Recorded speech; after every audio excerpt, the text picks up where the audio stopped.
우선 오늘 제목은 제가 지난번에는 천지창조와 창조주에 대한 것을 제대로 과학적으로 규명을 해보자. 그래서 민족 경전 속에는 어떻게 돼 있고 그 다음에 실질적으로는 어떠냐는 것을 해서 유튜브에 올려서 갑자기 한 열흘 정도 되니까 한 600명이 그래도 와서 참관을 해줘서 굉장히 좀 좋습니다.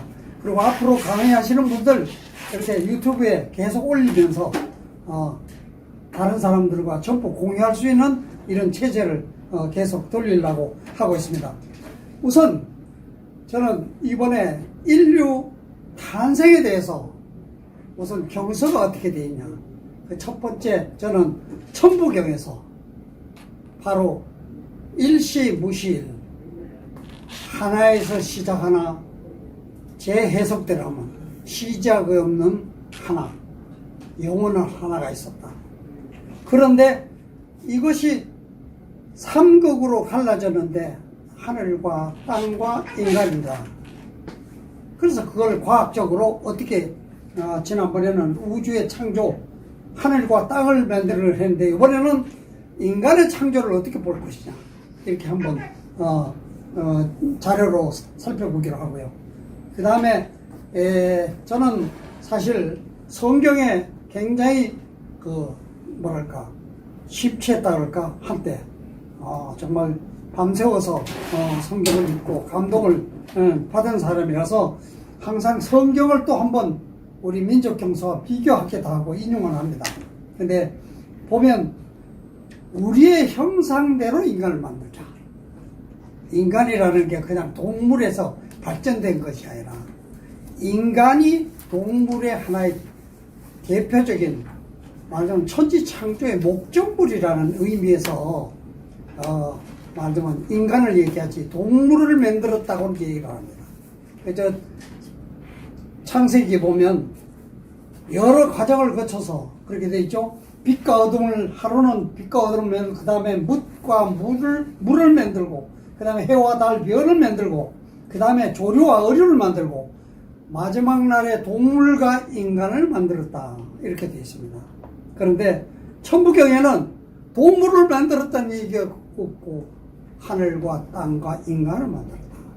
사실은 인간을 만들기 위해서 하늘과 땅도 만들었다고 볼 수 있는 바로 우주의 이 빅뱅으로 시작된 우주 창조의 주인공이 무엇이냐?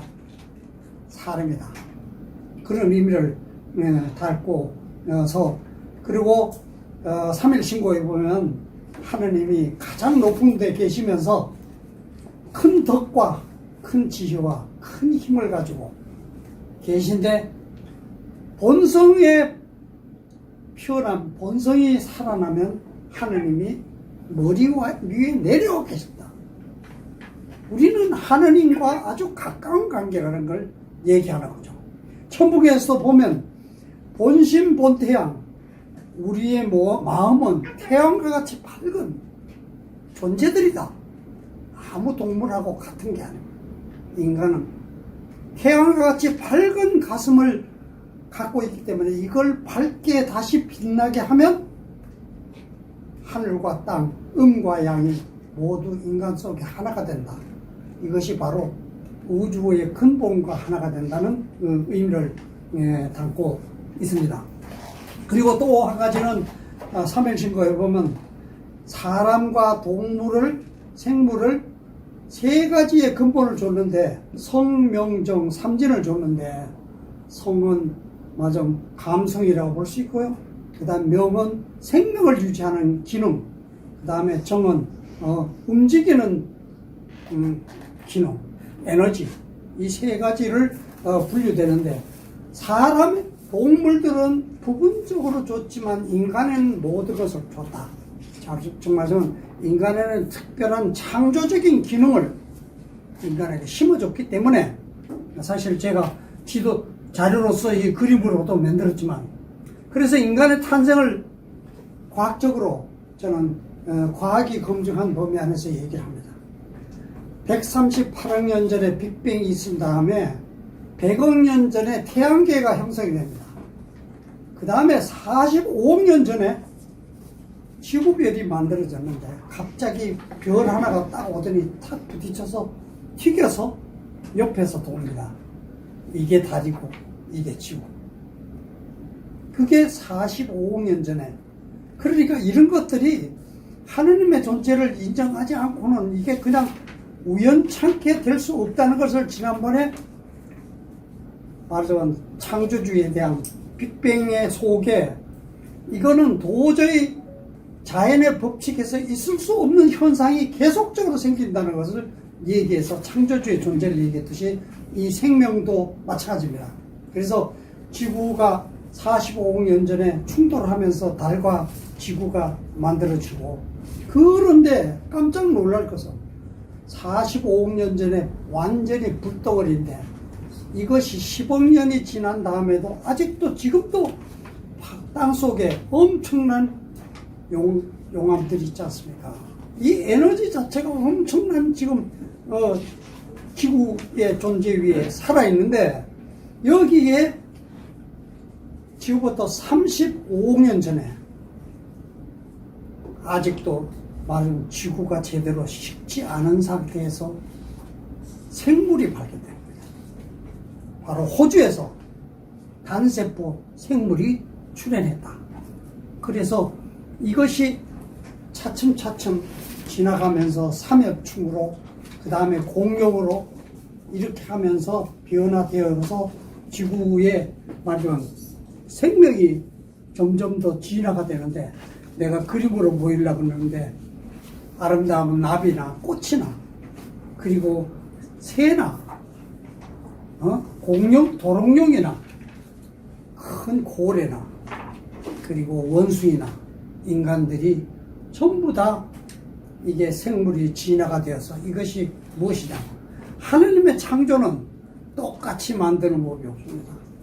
많은 것을 변화 속에 다양하게 만들어내는.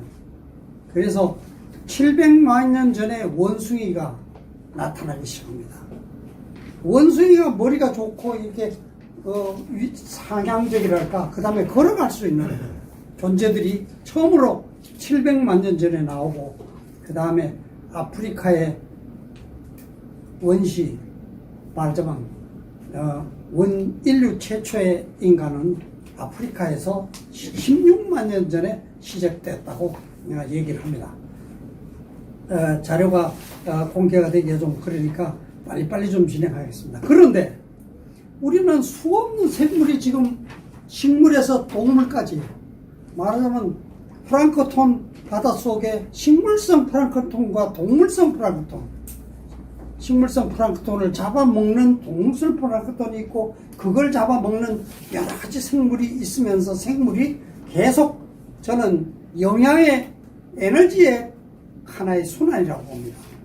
이 조그만 햇빛을 받아서 영양을 축적하는 것을 조금 더 큰 생물이 잡아먹고 에너지를 흡수하면서 계속 생물이 진화를 하고 있는데, 이 과학자들이 이걸 들여다보니까요, DNA를 분석을 해보니까, 이게 DNA가 4가지의 그 화합물이 서로 고리를 만들면서요, 자그마치 인간의 DNA가 30억 개가 나옵니다. 30억 개나 되는 DNA 서열 중에 유전자에 관련되는 게 몇 개냐? 3만 5. 요것에 따라서 사람의 종류와 성격이 달라지고, 요것에 따라서 생물의 성격이 달라진다. 그래서 모든 생물은 하나의 유전자의 변이에서 나왔다. 예를 들면 고릴라가 우리와 어떻게 보면 닮았고 어떻게 보면 많이 다르죠. 그런데 유전자 DNA는 98%가 같습니다.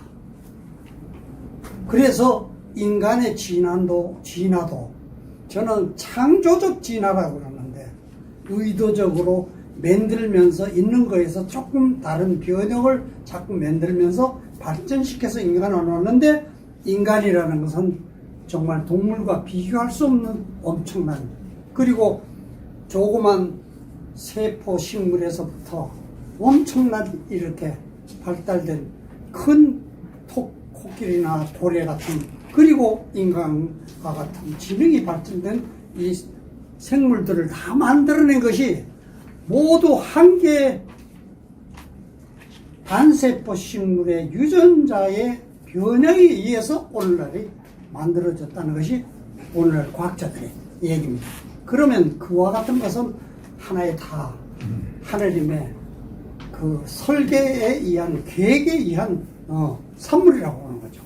네, 그래서 이 인간이 발전하는 것도 300만 년 전에 인간과 가장 유사한, 그래서 어떤 사람들은 인간의 역사를 300만 년 전이라고 얘기하는 사람도 있어요.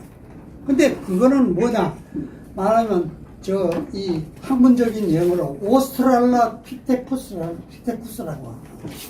그게 300몇 년 전에 일종의 원숭이에서 조금 진화된 서서 거리다닐 수 있는 이런 좀 이렇게 변형이라고 볼 수 있고, 그 다음이 200만 년 전에 호모 하빌리스라고 하는 인간형을 점점 더 갖추고 있고, 50만 년 전에 호모 엘렉트로스라서 걸어 다니는 것이 아주 자연스러운 이런 생물로 말하자면 유언이라고 하죠. 그런데 바로 많은 학자들은 아프리카에서 20만 년 전에 또는 13만 년 전에 인간이 최초 인류가 나왔다고 얘기를 하는데, 학자들은 뭐라 그러냐, 20만 년 전에 나온 것이 호모 사피엔스다. 말하자면 그건 지혜의 인간이다. 그런 여러 가지, 맞아, 20만 년 전에 동굴 속에다 그림도 그리고 조각도 하는 모양을 볼 때 이거는 원형이라고 해서 인간을 20만 년 전이라고 보기도 하는데, 그 다음에 말하자면 4만 년 전부터는 정말 인간다운 모습을 많이 나타내고 있다. 그래서 그거를 호모 사피엔스에서 또 하나 더 붙여서 호모 사피엔스 사피엔스, 지혜의 지혜를 더한 존재다. 근데 사실은 유전자 분석에 의하면 20만 년 전에 아프리카에 있던 DNA가 오늘의 인류가 모두가 공유하고 있다. 그래서 하나의 그 다소 진화된 모습이라 이렇게 이제 표현을 좀 하기도 합니다. 그래서 최초 인류의 탄생은 20만 년 또는 16만 년 전에 아프리카 지역에서 있었는데, 이게 아프리카 속에서 16만 년 전까지 아프리카 속에만 갇혀 있습니다. 그래서 이걸 왜 그런가를 봤더니 바로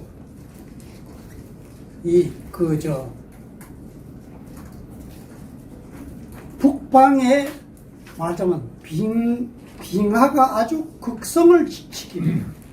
그래서 빙하가 아주 극성의 시기를 다시 한번 들여다보니까요, 말하자면 온도가 너무 낮아서 아프리카에서 밖으로 나갈 수가 없습니다. 근데 5, 6만 년 되니까 조금 완화가 된 듯 하는데, 그래도 북방으로 못 가고 바다를 타고 내려가서 호주에서 6만 년 전에 인간의 유골이 발견됩니다. 그 다음에 한 3만 5천 년 전에 비로소 북방 대륙으로 이렇게 퍼져나가는 이제 그림을 보여주고 있는데, 그래서 그거를 여러분 이 북극이나 남극에 가면 아이스폴이 있습니다.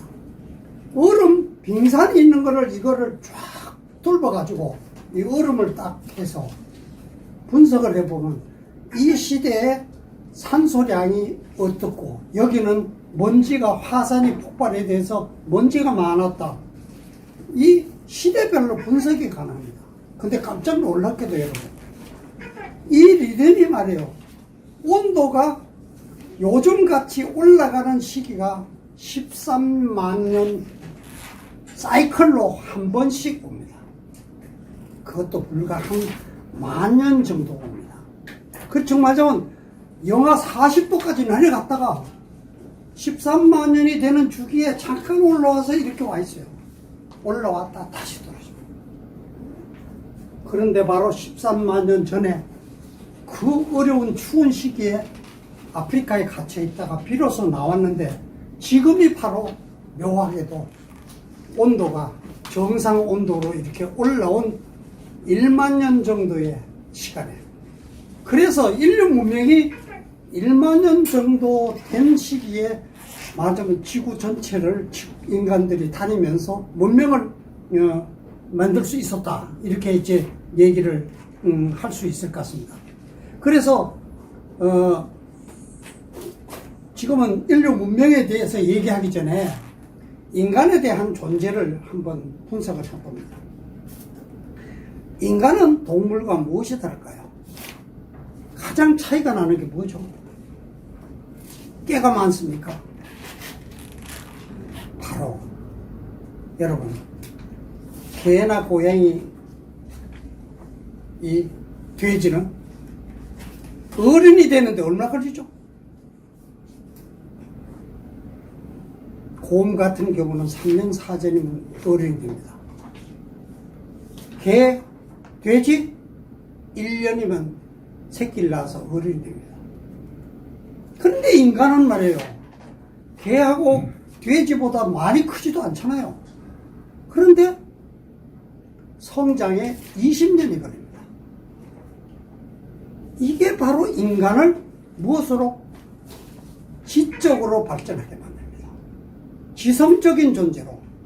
그래서 이게 그림을, 도면을 좀 보여주면 저거 할 텐데, 인간이 태어나면 동물도 마찬가지로 태어나자 바로 첫 번째 하는 게 뭡니까?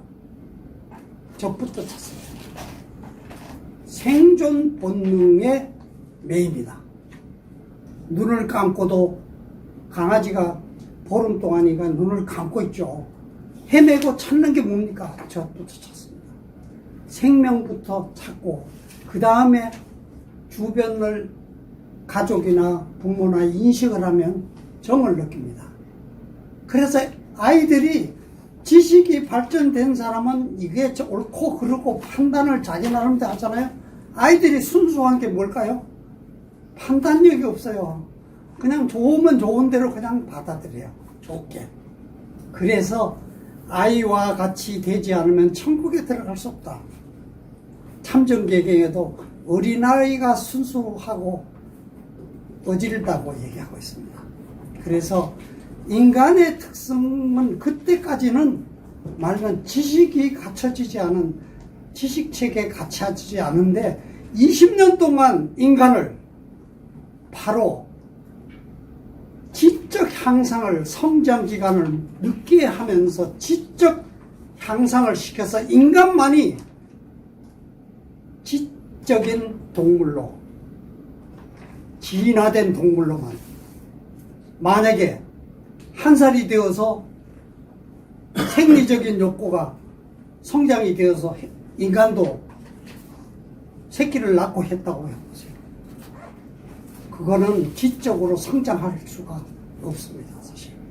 그래서 인간은 의도적으로 20년 동안을 성장하면서 부모로부터 배우고 주변으로부터 배워서 지식적인 성장을 해서 어떤 성인으로서의 지식과 체계를 갖춘 다음에 자기의 삶을 또 이렇게 사도록 하는, 그게 아주 중요한 인간적인 설계라고 합니다. 그런데 깨달음에 돌아가는데 차크라라고 있죠. 차크라라는 게 가장 밑에가 뭡니까? 우리 생존 본능의 욕구가 하단전에 있습니다. 다음 단계가 뭡니까? 감성의 단계입니다. 감성이 주변 사람이 잘해주면 아이들이 그냥 웃고 즐거워하죠. 그 다음이 지식을 쌓아갑니다. 머릿속으로 인당을 중심으로 해서 상단전이 열리는데, 이러면 지식이 자꾸 쌓여서, 그러나 인간은 지식을 제로에서 출발하기 때문에 아무리 많이 안다 그래도, 여러분 그런 말이 있죠. 아무것도 아직도 모르고 있다는 것을 아는 것이 아는 것이라는 말이 있습니다. 우리는 우주의 엄청난 지식 속에서 지극히 경험하고 있는 또는 배우고 있는 조그만 것만 우주의 모든 것의 속에서는 지극히 적은 것만 알고 있는, 그래서 아직도 제대로 모르고 있는 상태에서 자기가 다 안다고 생각하고 판정하기 때문에 사회적인 갈등이 생긴다고 볼 수 있습니다. 지식의 불완전성을 인정하지 않고 자기만 똑똑하다 잘한다는 오만 속에 빠져서 이 사회가 혼란 속에 들어가고 있다. 그리고 마지막에는 상단전의 차크라가 바로 무엇입니까? 어느 정도 살고 나면 내가 왜 살지? 이 인생의 의미가 뭐야? 어떻게 살아야 되는 거야? 궁극의 진리가 무엇이야? 이게 바로 상단전으로 열리는, 인간은 바로 이와 같은 체제의 속성을 갖고 있는 일반 동물하고 비교할 수 없는 그런 지식에서 하늘의 지혜를 깨우치도록 설계되어 있는 존재가 인간이다. 그래서 인간은 이와 같은 일반 동물과 현격하게 차이 나는, 그래서 여러분들 이와 같은 지성 덕분에 어떻습니까? 다른 동물이 몇천 년, 몇억 년을 살아도 그냥 사는 대로 살았잖아요. 생존 본능적인 욕구에 의해서 살다 보니까 무엇이나 변화가 있습니까? 인간은 갑자기 과학 문명이 발달해서 200년 전에 과학혁명이 일어나고 하더니 지구가 지금 모습이 어떻게 바뀌었습니까? 주변에 빌딩 쓰러져 전철 들어서고 비행기가 날고 자동차를 다 굴리는 이런 문명사회 기적을 인간이 만들어내는, 이런 말하자면, 그래서 인간의 탄생은 바로 이 우주로 보면 기적의 탄생이다. 이렇게 인간의 탄생 자체를 한번 분석을 해봤습니다. 그 다음에 4대강 문명이, 여러분 4대강 문명이라고 메소포타미아 문명의 수메르 문명이 얘기하고, 양자강의 황호 문명을 얘기하고, 그 다음에 그 다음에 인더스 문명을 얘기하고, 그리고 이집트 문명을 얘기하는데, 이 학계에 의하면 메소포타미아 문명이 6,500년 전, 아까 얘기했는데 인간 20만 년 역사 속에 6,000년은 지극히 적지 않습니까?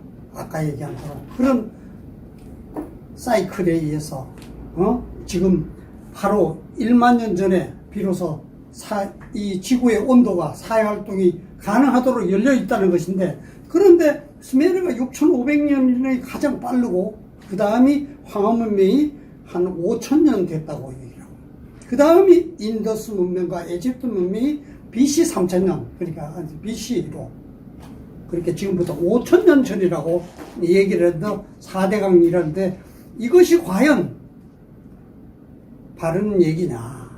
그것이 바로 오늘날 과학이 새롭게 드러나죠. 첫째, 제가 의문을 던진데, 스메르가 바로 우리말을 쓰고 있다는 거죠.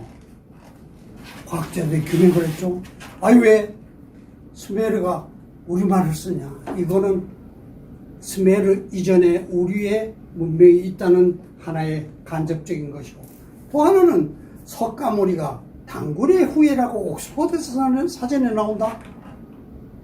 이것도 또 여기에 사카족이라는 말하자면 문명이 바로 당군의 후예 문명이라는 것이 나타나고 있는데, 이와 같은 것을 또 인도 북방의 스키타이라는 사카족이라는 것이 대규모로 있다가 이것이 중동으로, 이집트로 진출하는 그와 같은 역사적인 세계사 속에 나타나잖아요. 그래서 이런 두 개 문명이 사실은 한민족과 연관이 되어 있다는 것인데, 알다시피 여러분, 바로 요하유역에서 1993년도에 대규모 큰 얘기를, 새로운 사실을 공표하죠. 바로 9,000년 된 문명이 요하 인근에서 이미 발견이 됐다. 그래서 이 문명을 이제 검색을 하고 보니까요. 그리고 최근에 그 네이처 그 지가 말하자면 이 고고학을 연구를 한 아주 중요한 연구 단체인데 여기에서 논문을 2021년 11월에 논문을 냈는데 여기를 보니까 이 요하유역에서 동남쪽으로는 한반도, 일본으로 건너가고 그 다음에 여기에 있는 사람이 터키와 몽골로 언어가 분리되었다. 그 다음에 농사법이라든지 이런 것도 여기가 요하유역의 중심이 되어 있다. 그래서 이걸 생각해 보니까 사실 9,000년의 유물이 이미 발견이 됐기 때문에 이걸 통해서 이걸 자료를 좀 척척 보면서 보여드리면 시원시원할 텐데 바로 요하유역이 다른 4대강 유형보다 3,000년, 2,000년, 4,000년이나 앞선 문명이었다는 거죠. 그래서 이걸 인정하지 않을 수 없는 입장에서 보면 바로 우리의 최초 왕국인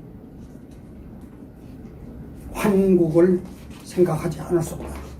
그래서 환국을 들어가 보면 예를 들면 홍산 문명에도 이미 선홍산 문명이라는 것이 7,000년 BC 7,000년부터 9,000년 전부터 이미 문명이 있었고 후홍산 문명도 4,700년에 문명이 있었고 이렇게 계속 문명이 온 것이 결국은 예를 들면 황하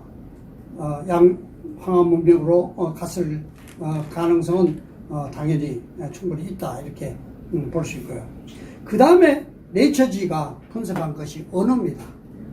이 언어가 도대체 계열이 어떻게 되어 왔느냐는 걸 분석을 해보니까요. 바로 네이처 잡지에서 9,200년 전에 한국어, 일본어, 퉁구스어, 몽골어, 터키어 5가지의 어원이 9,200년 전에 요하유역부터서 형성이 되어 있었다는 논문이 나왔습니다.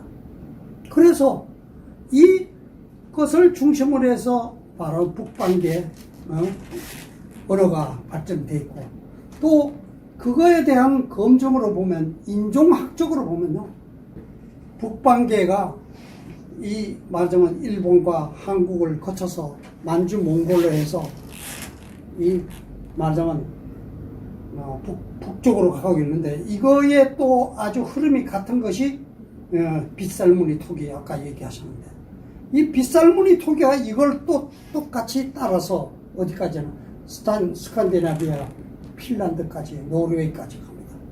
거기에 유적이 대규모로 나타나서 이것이 바로 요하 부근의 문명이 그래서 바이칼로가 어디냐 사실은 요하하고 그렇게 멀지 않습니다.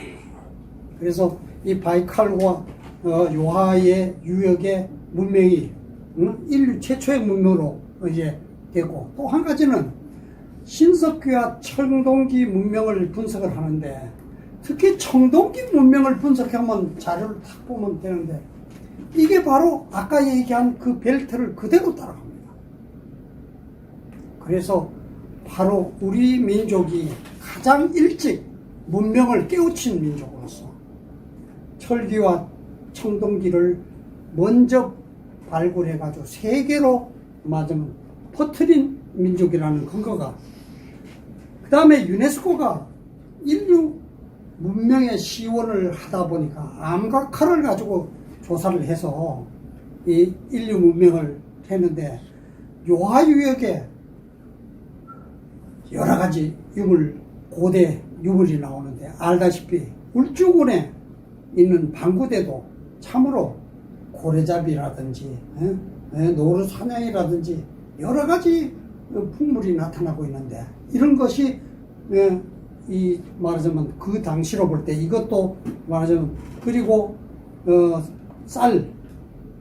탄미가 나왔는데 탄미가 15,000년 전 종자가 이미 청원군에서 나오고 토기도 만 몇천 년 전에 나오고 빗살무늬는 8,000년이 됐다고, 양양에서 발견된 게. 그 다음에 선박도 이미 8,000년 전에 선박을 만들었다.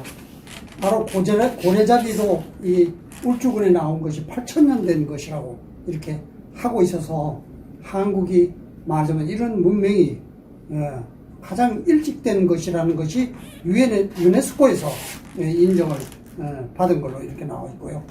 그 다음에 우량하 교수가 이 아까 얘기한 쌀농사를 분석하다 보니까 한반도에서 종자가 11,000년 전에 15,000년 내지 7,000년 전에 청원군에서 벽시 종자가 나왔는데 이것이 호남 중국으로 건너간 게 10,000년, 11,000년 전에 건너간 걸로. 그래서 근원이 바로 한민족이고 이라는 것을 드러낸 근거가. 그래서 이런 것 저런 것들을 볼 때 인종학적으로 보면 바로 중국의 북방 쪽은 말하자면 김한민족, 한민족이 동쪽으로는 일본과 그 다음에 일본과 한국, 그 다음에 또 동쪽으로는 이 아메리카 대륙을 건너가서 이 마야 문명을 일으켰고, 그 다음에 서쪽으로 간 무리가 바로 중앙아시아로 가서 이것이 메소포타미아 문명에 영향을 미쳤다. 이렇게 이제 유추할 수 있는 근거가 많이 있죠. 그래서 한단고기에 의하면 BC 7197년부터 3300년간 존속을 했다는 걸 계시하고 있는데, 지금 세계적으로 이런 그 문명의 근원지와 한민족의 역사가 연결되는 걸 볼 때 이것도 굉장히 진실 가능성이 많다. 이렇게 좀 보고, 그 다음에 얘기한 대로 이 한국은 12개 연방이 있는데 비리국, 양원국, 구막한국, 구다천국, 이룬국, 그 다음에 우루국이라는 것이 말하자면 나타나고 있고, 객현한국, 구모액국, 매구여국, 산하바국, 선비국, 그 다음에 수메르국이 나타나는데 바로 수메르국이 수메르 문명이라고 볼 수 있는데, 수메르국의 상징으로 나타나는 게 무엇이냐? 황소가 뿔을 이렇게 세운 그림이 나와 있습니다. 그게 소머리라는 말이 수메르라고 표현됐고, 그게 수메르 문명이라는 이제 그 가정이 가능하다. 이렇게 바로 아무튼 그렇게 돼서 인류 최초의 문명을 저희는 바이칼호 부근으로 생각하는 한국이 말하면 동서로 영향을 끼치면서 요하유역에 말하면 그 문명이 한국, 일본과 중국을 들어가게 되고, 서쪽은 메소포타미아와 인도스 문명에 영향을 주고, 그 다음에 유럽 문명도 영향을 끼쳤다. 이렇게 하는데, 소련의 인류학자 오르가코프가 얘기를 합니다. 1만 년 전에 파미르 고원에는 춤추고 노래하기를 좋아하는 황색 인종이 녹지에 살고 있었는데, 그 민족은 햇빛을 따라 동쪽으로 이동해서 천산과 알타이 산맥을 살았기에 알타이 주기로 하고, 차츰 동으로 하면서 몽고 사막의 으로 일파는 9,000년 전에 적봉시, 오한기, 흥룡화 이런 곳에 나는 살았고, 이것이 바로 홍산 유역의 말하자면 황한 문명이다. 이렇게 얘기를 하고 있습니다.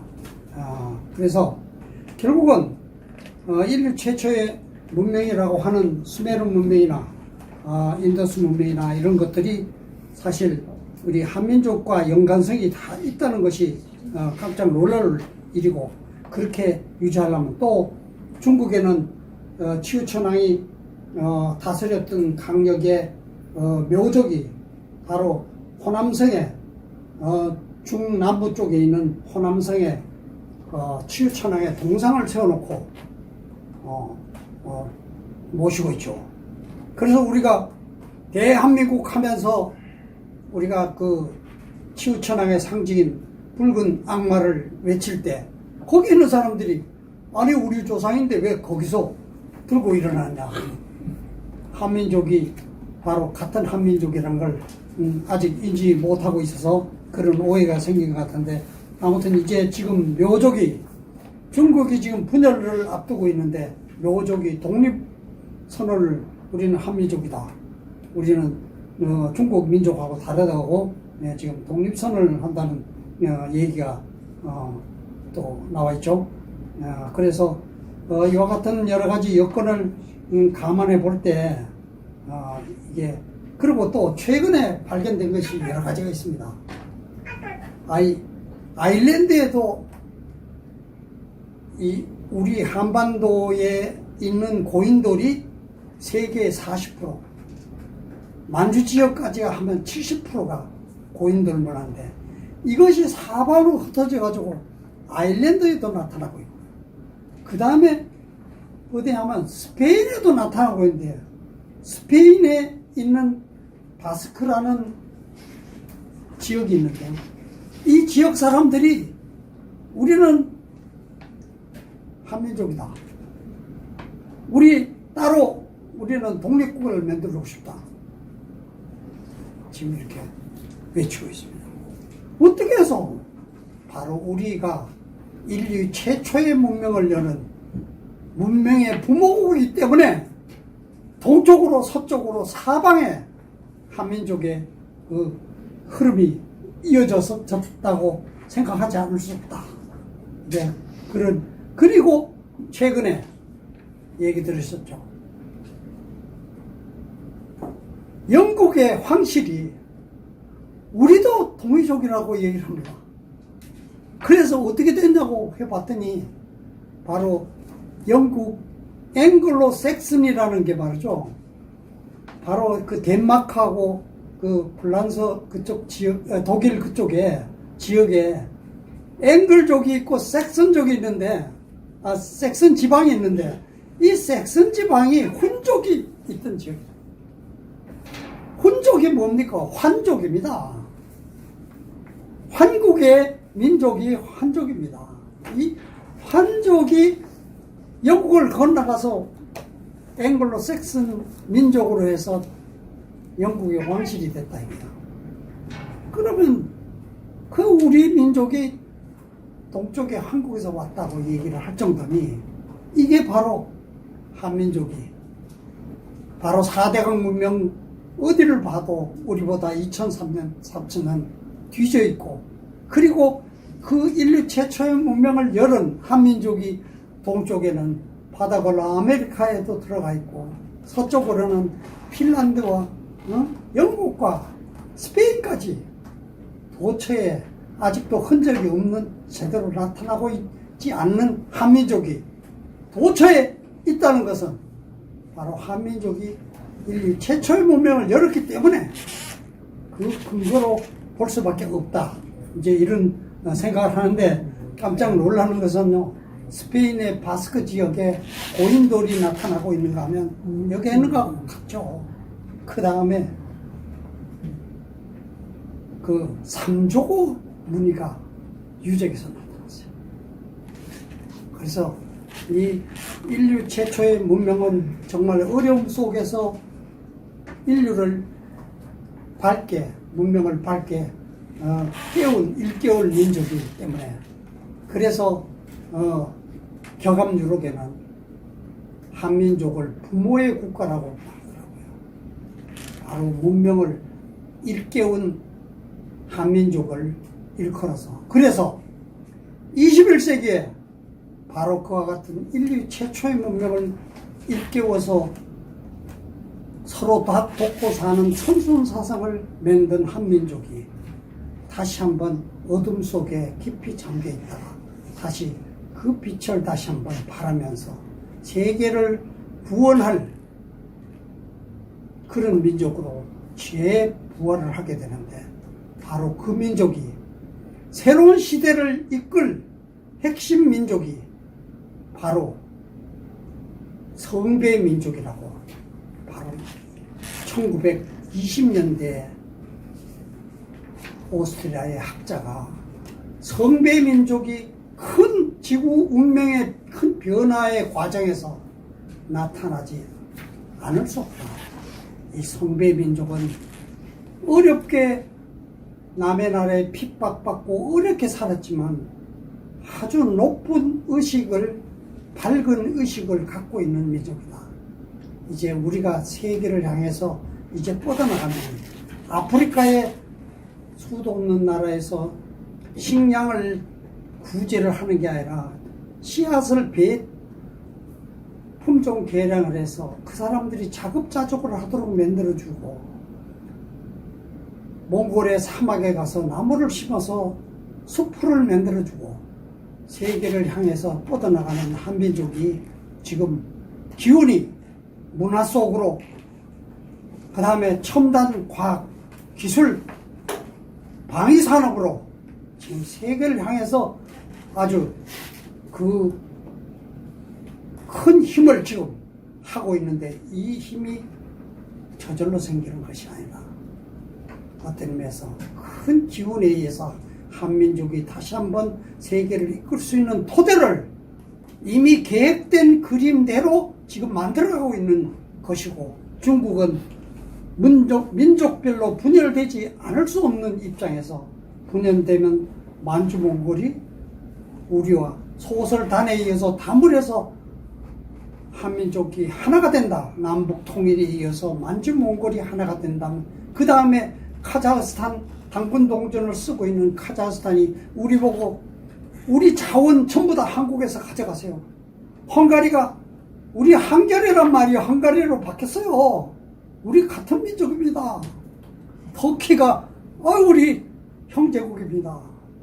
이런 한민족이 다시 한번 우리 민족 정신을 다시 한번 살려서 세계를 이끌 수 있는 인류 시원문화로서 다시 한번 이끌 기회가 이 시대에 지금 가까이 와 있다. 여러분, 여기에 계신 분들은, 또 이 시대를 사는 사람들은 모두가 이 시대의 주인공이기 때문에 이것을 열심히 단련하고 준비를 해서 세계를 향해서 같이 나가야 된다. 뭐 이런 생각으로 오늘 좀 강의를 마치도록 하겠습니다.